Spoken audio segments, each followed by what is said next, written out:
और बड़ी खबर आपको मशरिक़ वुस्ता से बता दें, खास तौर से अमेरिका को लेकर यह बड़ी और चौंकाने वाली खबर आ रही है। दरअसल ये एक ताज़ा रिपोर्ट है जो इस वक्त मैं अपने मोबाइल सेट पर भी देख पा रहा हूं। एक बड़ी खबर, एक रिपोर्ट जो इस वक्त मेरे सामने है। दरअसल आपको बता दें कि अब ये चीजें निकल कर आ रही हैं कि ईरान और अमेरिका जंग के दरमियान अमेरिका भी एक तरह से कमजोर पड़ने लगा है। ये खबर दरअसल चौंकाने वाली इस वजह से है क्योंकि एक तरफ ईरान है और दूसरी तरफ अमेरिका जैसा सुपर पावर। क्या वाकई में पिछले 3-4 महीनों से जो जंग अमेरिका ईरान के साथ लड़ रहा है, इस जंग में ईरान का इतना ज्यादा नुकसान हुआ है कि ईरान अब इस जंग में कमजोर पड़ रहा है, या फिर ईरान का जो डिफेंस सिस्टम है, जो दिफाई निजाम है, क्या ये दिफाई निजाम भी अमेरिका का अब कमजोर पड़ता हुआ नजर आ रहा है? क्योंकि जो रिपोर्ट निकलकर सामने आई है, यह रिपोर्ट दरअसल बहुत चौंकाने वाली है और इस रिपोर्ट में सीधे सीधे यही बताया गया है कि अमेरिका ईरान के मुकाबले में कमजोर पड़ रहा है और खासतौर से जदीद मिसाइल अमेरिका के खत्म होने लगे हैं। ईरान के सामने वॉशिंगटन दरअसल अब बेचैन नजर आ रहा है।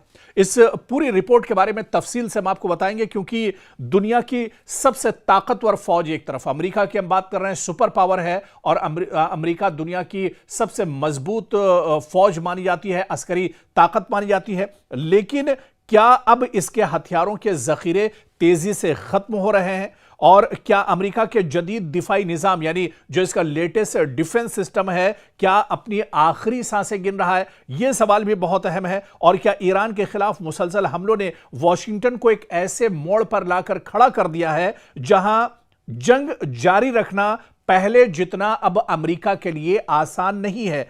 क्योंकि दरअसल अमेरिका ने एक बार फिर ईरान पर फजाई हमले किए हैं और कशम जजीरे पर एक रिहायशी इमारत को निशाना बनाया है जिसमें कि ईरानी दरअसल जो मियां बीवी हैं वो इसमें मारे गए, हलाक हुए। जो लेटेस्ट दरअसल जो हमला अमेरिका ने किया है और यह हमला काफी बड़े पैमाने पर यह हमले ईरान के अंदर अमेरिका ने किए हैं और इस हमले में काफी माली और जानी नुकसान ईरान को उठाना पड़ा है। लेकिन इस हमले को लेकर ही दरअसल एक रिपोर्ट जो जाहिर की गई है, वो रिपोर्ट दरअसल ये बताती है कि अमेरिका का जो डिफेंस सिस्टम है वो अब एक तरह से नाकारा हो रहा है। डिफेंस सिस्टम अब एक तरह से कमजोर पड़ रहा है और अमेरिका का, और एक रिपोर्ट इसको लेकर बाकायदा आई है जिसमें यह शाये किया गया है कि जो डिफेंस सिस्टम अमेरिका का है ये एक तरह से इसका जखीरा खत्म हो रहा है।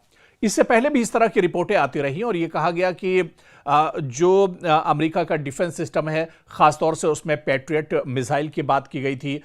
इसके अलावा जो दूसरे और जो मिसाइल सिस्टम है, खासतौर से जदीद थार्ड की बात की गई थी कि थार्ड फजाई दिफाई जो निज़ाम है यह भी अमेरिका के पास अब एक तरह से कम है।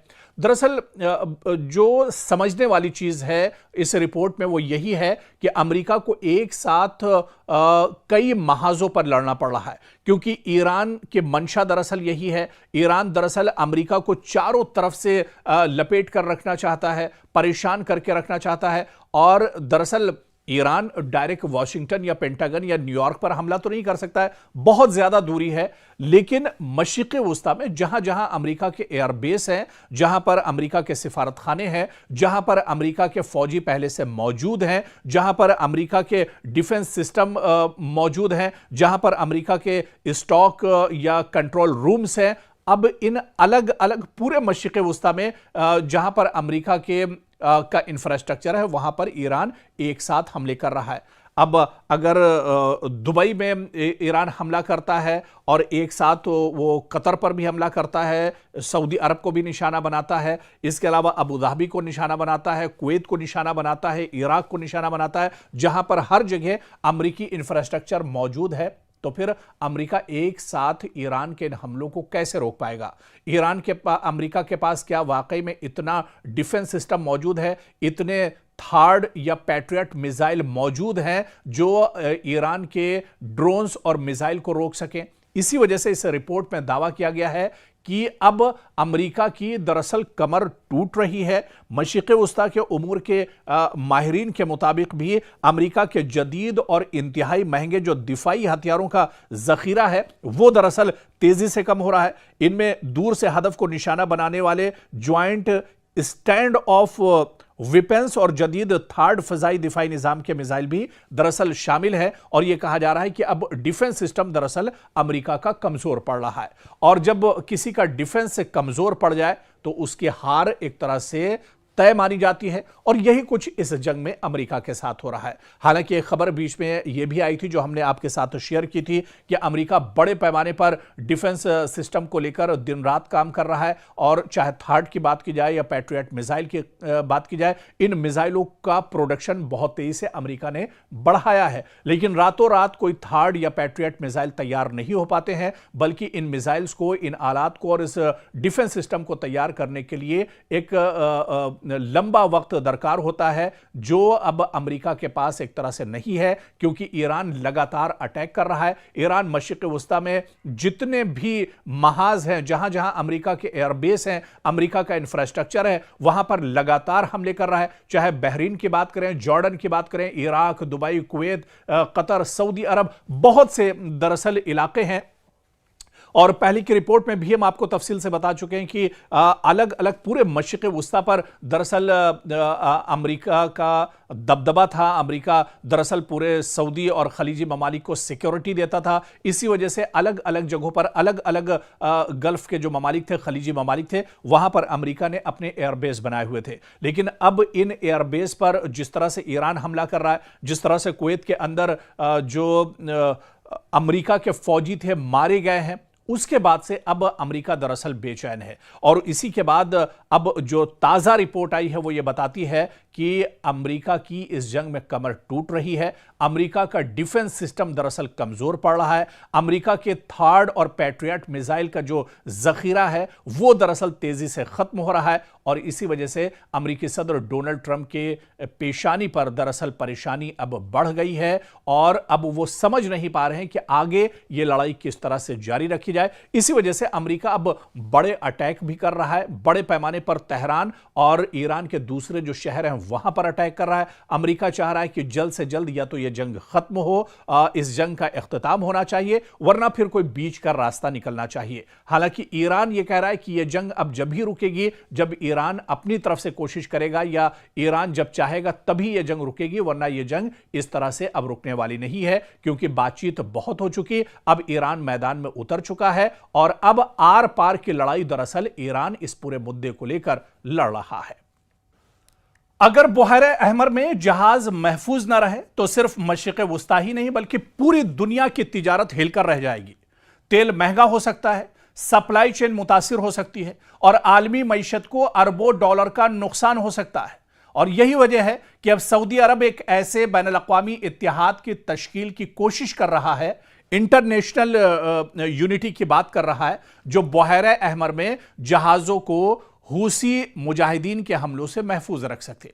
आखिर ये इत्तेहाद इतना जरूरी क्यों हो गया है, और क्या इससे खित्ते में एक नई कशीदगी जन्म ले सकती है? दरअसल इसको एक बड़े कैनवस में समझना होगा, इसको बहुत डिटेल में समझना होगा, क्योंकि बुहैरे अहमर यानी रेड सी दुनिया की अहम तरीन समंदरी गुजरगाहों में शुमार होता है।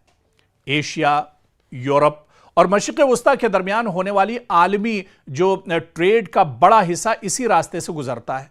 रोजाना लाखों बैरल तेल और बेशुमार तिजारती सामान इसी समंदरी रास्ते से दुनिया भर तक पहुंचता है। लेकिन गुज़िश्ता कई बरसों से यमन के हूसी लड़ाकों की जानिब से बुहैरे अहमर में तिजारती जहाजों पर मिसाइल, ड्रोन और दीगर हमलों ने इस रास्ते को गैर महफूज बना दिया है। हूसियों का कहना है कि वो गजा जंग के तनाजुर में इजराइल या इससे वाबस्ता जहाजों को निशाना बनाता है। ताहम इन हमलों की जद में कई दूसरे ममालिक के तिजारती जहाज भी आ चुके हैं। अब खबर यह है कि सऊदी अरब बुहैरे अहमर में जहाजरानी के तहफ़्फ़ुज़ के लिए एक बैनुल-अक़वामी इत्तेहाद बनाने की कोशिश कर रहा है। रॉयटर्स के मुताबिक सऊदी हुकाम मुख्तलिफ ममालिक से बातचीत कर रहे हैं ताकि एक ऐसा मुश्तरका निजाम बनाया जा सके जो इस अहम समंदरी रास्ते को महफूज रख सके, क्योंकि अब धड़कनें सऊदी अरब की भी बढ़ने लगी हैं। सऊदी अरब पर भी अब तेल की किल्लत एक तरह से हो सकती है अगर रेड सी को हूसी लड़ा के अगर पूरी तरह सील कर देते हैं। इस इत्तेहाद का मकसद सिर्फ फौजी कार्रवाई नहीं बल्कि मालूमात का तबादला भी होगा, मुश्तरका निगरानी, बहरी गश्त और जरूरत पड़ने पर हमलों का फौरी जवाब देना भी हो सकता है। सऊदी अरब के लिए यह मामला इसलिए भी अहम है क्योंकि बहर अहमर यानी रेड सी के साहिल पर उसके बड़े तिजारती मंसूबे, बंदरगाहें और न्योम जैसे मेगा प्रोजेक्ट्स मौजूद हैं। अगर यह रास्ता गैर महफूज रहता है तो न सिर्फ सऊदी मैशत बल्कि आलमी तिजारत भी इससे एक तरह से मुतासिर हो सकती है। दूसरी जानिब ईरान की हिमायत याफ्ता हुसी तहरीक इस इत्तेहाद को अपने खिलाफ एक नई महाज आराई के तौर पर देख सकती है, जिससे खित्ते में कशीदगी मजीद बढ़ने का खदशा भी मौजूद है। सवाल यह भी है कि क्या इस मुजव्वजा इत्तेहाद में अमरीका, यूरोपीय ममालिक और खलीजी रियासतें जो हैं शामिल होंगी, या सऊदी अरब एक अलग इलाकाई सिक्योरिटी फ्रेमवर्क कायम करेगा। फिलहाल इस पर हतमी फैसला सामने नहीं आया, लेकिन सिफारती राब्ते तेजी से अब इस पर जारी हैं। और आप देखिए कि बहर अहमर अब सिर्फ एक समंदरी रास्ता नहीं बल्कि एक आलमी मईशत, तवानाई की तरसील और मशरिक़ वस्ता की सियासत का मरकज बन चुका है। अगर सऊदी अरब वाकई एक मौसर बैनुल-अक़वामी इत्तेहाद कायम करने में कामयाब हो जाता है तो जहाजरानी को तहफ़्फ़ुज़ मिल सकता है, लेकिन साथ ही खित्ते में ताकत के तवाज़ुन और ईरान हुसी महाज के साथ कशीदगी में भी इजाफा हो सकता है।